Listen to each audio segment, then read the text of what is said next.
So yun guys, welcome back dito sa channel natin. So meron na naman tayong content, no? Gawa ng meron nag-comment sa atin. So pagbigyan natin siya. Eto si Bossing Daddy RGG. So sabi niya, Bossing, pa-explain naman glorious and shining set. Mas okay ba mag-focus sa isang set lang tapos refine na lang or craft both things? So yun ang topic natin for today, no? At least meron nag-comment, nagkaroon na idea naman tayo ng idea kung anong gagawin natin content. At least makaisa man lang tayo ngayong linggo na to, no? Kasi wala na tayong mga content talaga. Okay, tara, pasukin natin yung game. Pero syempre, bago natin talakayin yung topic na request ng subscriber natin, gaya ng dati, shoutout muna natin itong mga nagko-comment sa atin, no? So ito kay Bossing Freakonomics, ang comment niya is, Paps, must get ba yung prior set? O, na-replyan ko naman siya, oo, napaka-importante ng prior set. Tapos ang follow-up niyang comment is, hindi niya siguro maintindihan kung ano yung sinasabi ng set attack, no? Ng set effect. So ito sa Freakonomics, ganito lang ito kasimple, no? Itong prior set, okay, bawat item, so meron siyang attack. Tulad niya, 7 to 12 yung armor, 13 to 21 yung weapon. So kung sakaling ang total effect niya, total attack niya is 100 plus or 120, kunyari, pag sinabing set effect times 100%, dodoblehin niya lang yon. Okay, so para makita mo, tanggalin natin yung mga i-remove natin yung prior set. Okay, so teka, balik ko muna para makita mo yung total attack natin. So ang current attack natin 2721, wala siyang buff. So i-remove natin siya. Tingnan mo kung ilan na mababawas. Tingnan natin lahat, i-remove natin lahat yung buong prior set. So ayan guys, so, ang naiwan lang, ang nabawas lang sa attack power natin is parang 200 ano ba, 30? Kasi 2720 eh, 721 eh, 544 di more or less ganun lang, no, 220. So ibig sabihin, kung 110 lang ang total set attack, dinoble niya lang yung ganun din sa HP. No, kung bawa yung HP na bigay ng prior set is 2,000 plus 2,000, di magiging 4,000 lang yung additional nun sa ano mo, sa max HP mo. So ganun lang siya, hindi siya, baka kasi iniisip mo na yung buong total HP ang i-double niya tsaka yung attack eh. So hindi ganun. Okay? So sana malinaw, Freakonomics, sana makatulong sa yung tip natin, ano. So yun lang yun. Kung ano yung set attack na binibigay niya, dodoblehin niya lang yun. Tsaka yung set ng HP set. Kasi ang dalawa kasi bigay niyan eh. Ayun, no? Set attack tsaka set HP. Okay, tapos nga, ang pinakamaganda, yung 7 pieces set niya, so magkakaroon ka ng passive skill. Yung pinakamaganda rito, kaya binubuto. Kasi ito yung passive skill na kailangan mo para meron kang 10% chance na ma-reduce yung damage reflect, no, by 25%. So 10% lang yung chance niya, pero 25% yung ma-reduce na reflect. So malaking bagay, kaya marami naghahabol itong prior set na to. Okay? So sino pa ba? Ito kay Rexpac 7460, how po? Bossing Rexpac, message mo ako sa messenger natin, no, sa Facebook page yung Zegavel TV. Doon kita sasagutin. Tapos Ito kaya Bossing Jessil, ang tinatanong niya pa rin yung flow rate ng ice at saka fire tungkol sa EMG, guys, no? Ako, para sa akin, guys, pag EMG talaga fire, no? So parang nonsense kasi kung ice yung gagamitin niyo sa EMG. Kasi ang EMG kasi hangga't maaari hindi kayo ma-attack. Ay, ganun yung pinaka ano nyo. Kasi ang passive ice, magti-trigger lang naman yung passive nun kapag na-attack kayo eh. So maliit yung chance na mag-passive yung ice nyo kapag EMG kayo. Or else, patay na kayo nung, kasi dapat, hanggat maaari, poke style yung EMG eh. So dapat hindi kayo aabutin ng kalaban nyo. Dahil pag inabot kayo ng inabot, malamang deads talaga aabutin nyo. So para sa akin, fire talaga, no? Pinaka the best for EMG. Tapos eto pa. Eto kaya Bossing Ryan J. Jimenez, wala ka nang makontent, boss, ha? So ito sigurado topic, how to use bot. Complete package guide. So Bossing, hindi ito yung tamang lugar para dyan, no? Sa mga forum nila, alam niya, sa lahat ng gustong malaman ng tungkol dyan, doon kayo sa mga forum, no? Meron mga community yan, mga forum. So, sa YT kasi, hindi ubra yan. Delikado. Masisibak tayo dyan. Ano ba? Sino pa? Eto kaya't Bossing Mercury. Ano kaya magandang phone para hindi mag-lag sa ano? Ay, naano ko na yata to. Bossing, ano nga? Tawag rito? Kailangan nga rito sa mga sa 3B3 sa WOG, no? Nag-research din ako. Ang pinakamaganda daw na ginagamit talaga is iPhone at saka yung Red Magic Pro 11. So, solid nga. Kasi kailangan talaga mataas yung ano ng unit para di mag-lag. Okay, so tara! Pisahan na natin itong topic na to, no? Kahit na medyo maliit lang itong topic na to, pagbigyan natin yung request ni Daddy RGG, no? Okay na siguro yung mga shoutout natin. Tapusin na natin itong ano na to. Okay, unang-una, guys, no? Para masagot yung tanong niya dun sa Glorious tsaka Shining set, amas talaga nabuuin nyo silang lahat. Bakit? Kasi bawat set kasi guys, merong set effect. O, tulad yan. Shining. Okay? So, may set effect kasi to guys eh. Ayan o. Set max HP plus 7.5. Set attack 7.5. Pag nabuo nyo yung set effect ng Shining. Tapos yung Glorious, meron din siya. Ayan o. So, 12.5 naman siya kasi plus 4 na kasi itong sa akin. So, kung ang tanong mo is, pareho mo ba silang bubuuin yung set? Oo, dapat talaga.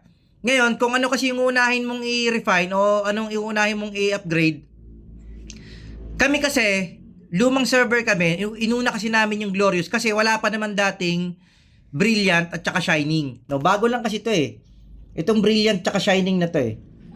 Okay guys, baka malito kayo, no? Yung Brilliant at saka Shining, magkakaibang mats niyan. Ito, para sa mga new player, no? Para maintindihan nyo.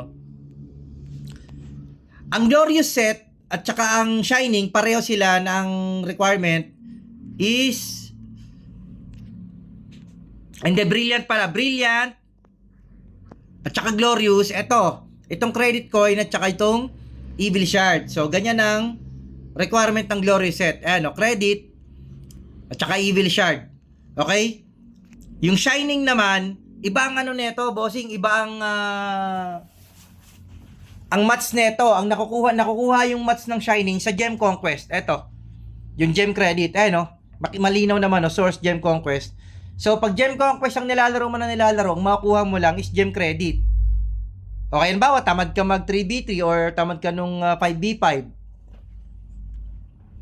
So, ang makukuha mo lang is Gem Credit. Kaya, kung nilalaro mo silang lahat, okay, so yun nga, itong credit na to, nakukuha to sa 5B5 tsaka 3B3.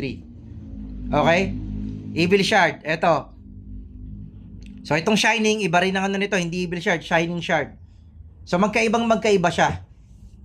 So, maganda talaga kung maglalaro kayo, kailangan talaga, kunin nyo talaga yung daily ng both, no? Ng 3B3, tsaka ng 5B5, at tsaka nitong Gem Conquest. Kasi, dito talaga may ipon yung pang-upgrade ng mga, ito kasi yung pang F2P kasi ito guys eh.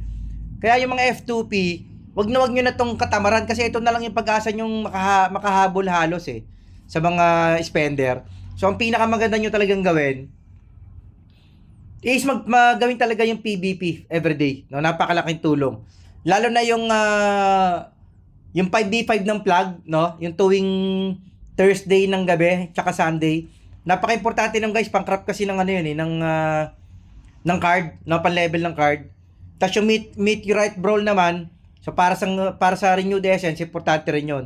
Pero since ito yung topic natin, itong Shining at saka Glorious, so yun nga, kailangan mo siyang buuin, bossing, no? Daddy RGG. Kasi unang-una, magkaiba sila ng mats. Okay, ulitin ko ha.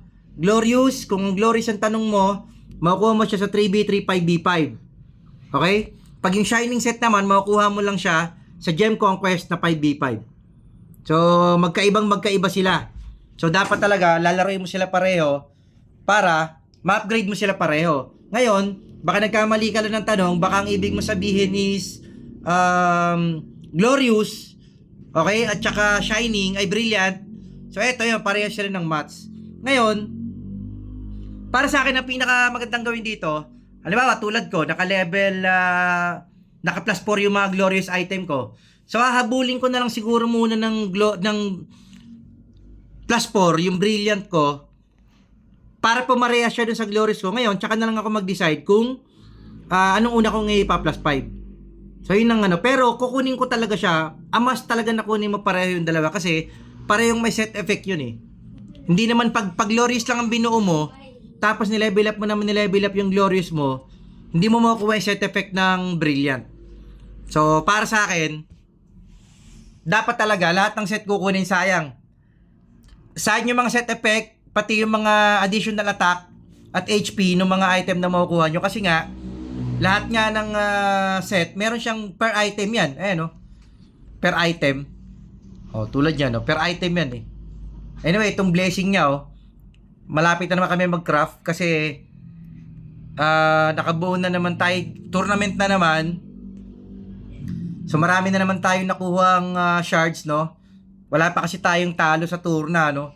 So, meron na tayong ilan ba? Ayun, 360. So, bala ko kasing weapon ng unahin. So, antayin natin yung tournament.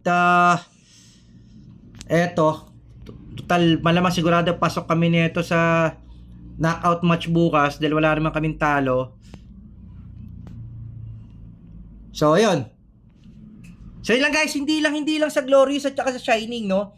Guys, lahat ng set talaga napakalaking bagay lalo na kung F2P ka. Napakalaking bagay na makuha mo yung mga set kasi bawat set may additional attack, may additional XP. Pag nabuo mo yung set, mayroon pa nga set attack, set effect, set skill, set max HP. No, ganun yung mga binibigay niya. No? So ayan, ganyan ang magiging kakalabasan mo. So ayan, no.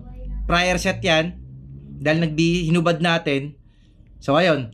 So hindi man siya ganun kalaki kung 200 plus lang nadagdag sa attack, pero malaking bagay yung guys, no? Kung unti-unti kayong makakaipon ng mga set na tag 200 plus ang bigay sa inyo, so kung 5 set nyo, di meron din kayong 1,000 sa attack, di ba? Napakahirap guys magpataas ng attack power sa totoo lang.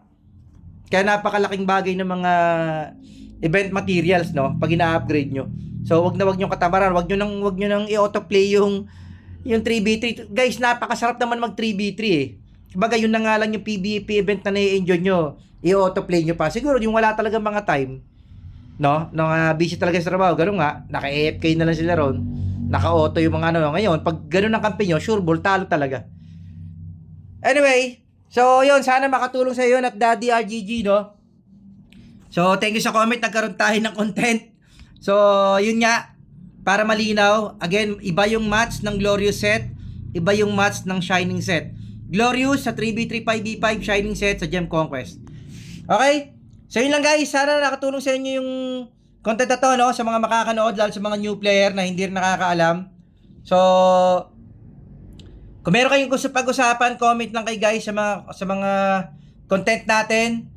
Kapag wala pa tayong mga ganyang content, pwede natin gawa ng paraan yan, no? Pwede natin isingit. Ngayon, kapag meron na tayong mga ganyang content, pwede ko kayong replyan doon sa comment section na meron na tayong ganung video. I-search nyo na lang yung channel guys, no? Maraming content sa channel natin ito na makakatulong sa inyo. Okay? So yun lang guys, yun lang siguro yung para sa araw natin na to, ano, content natin na to. Zegabel to S527, JF Dark Knight. So salamat dun sa patuloy na mga nagko-comment sa atin. Huwag kayong mahiya, magtanong na kayo dyan. Lahat ng gaming pa rin, mula server 1 hanggang server 700 plus. MU Monarch C, MU Immortal. Again, sa Gabel to S527. JF Dark Knight. Para sa content natin for Glorious set and Shining set. Out tayo guys. Out.